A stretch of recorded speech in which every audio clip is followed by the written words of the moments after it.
When you're riding in the backcountry, you want to bring the necessary tools to be able to change and adjust your belt. Hands down. If you have any issues, if you get any snow in here for whatever reason, you've hit a rock or a really bad tree stump or something, and you've broken your deflector case or your cover, because it happens, and you get snow in there, in between the snow and the drive gears, it'll stretch the belt and blow it almost immediately. It doesn't take very long at all. So roll duct tape, and being able to have a spare belt with you in the backcountry to be able to fix this, to get it out. I've left my buck in the bush before overnight because I didn't bring a belt, and we were riding in an area where we didn't have enough snow. We were just excited, being stupid. But anyhow, yeah, so you want to be able to know how to do this. So you're going to need a 12mm wrench for the adjuster.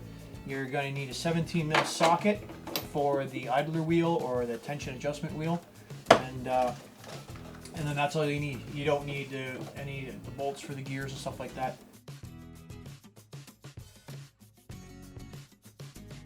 Remember, don't go too tight, because once you do torque up this nut on the idler tension wheel, it does make it slightly tighter, the whole system. So a tiny bit loose. I'll go a turn and a half. I'll tighten this up. Spot on. Okay, cover on, that's done. Good go, nice and strong.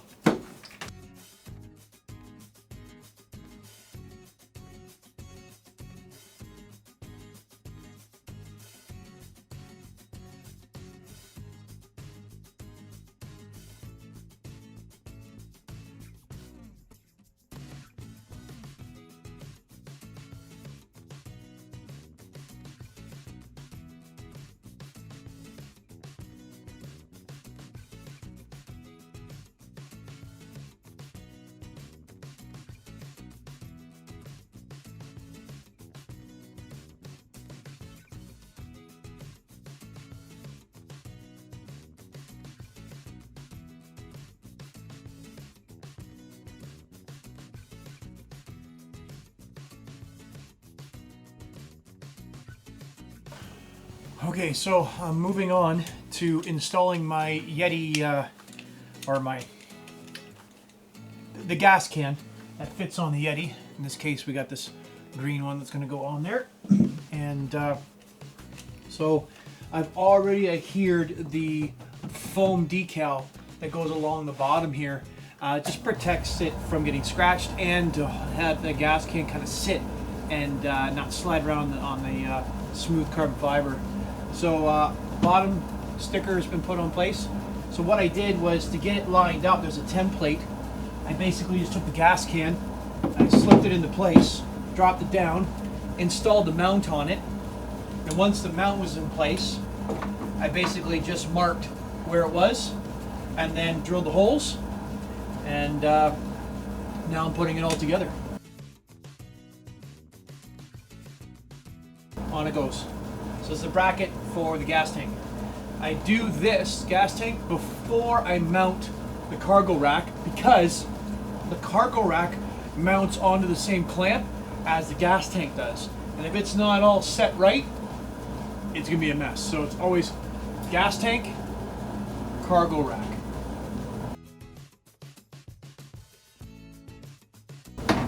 So now that I have two screws holding the bracket in place, I'm gonna go around and put some blue Loctite on all the rest. You don't want them vibrating loose, and you lose your luggage and your gas. And you don't need a lot of Loctite. Blue Loctite, not red.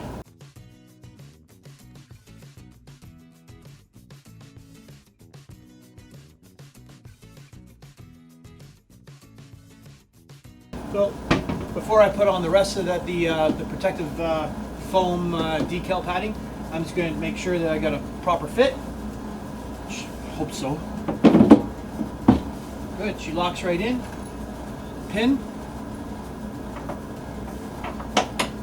Holds in place. Gas tank on the machine. Once I put the foam in the sides, it won't rock around quite as much. And these are the foam side inserts. So I'm reusing some older ones, so I just washed them, gonna dry them off, put some glue on, off we go. Fresh glue on there, all cleaned up. Time to put her on.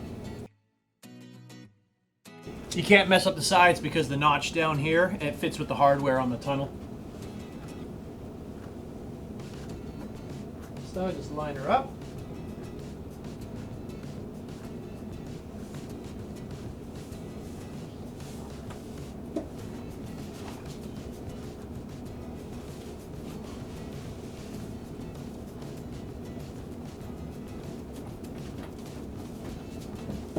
I'm going to mount the gas tank in there so that it helps hold it in tight so it glues nicely.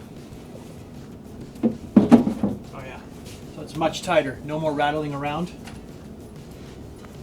So now we're ready to move on to our back rack. So I put the rack in place.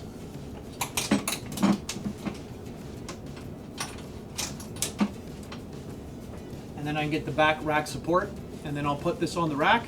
I'll put the rubber pad, sticky rubber pad underneath, and then apply it down. The sticky rubber pad will stay on the tunnel. It's also the template. I'll drill my holes, put my screws through, job done.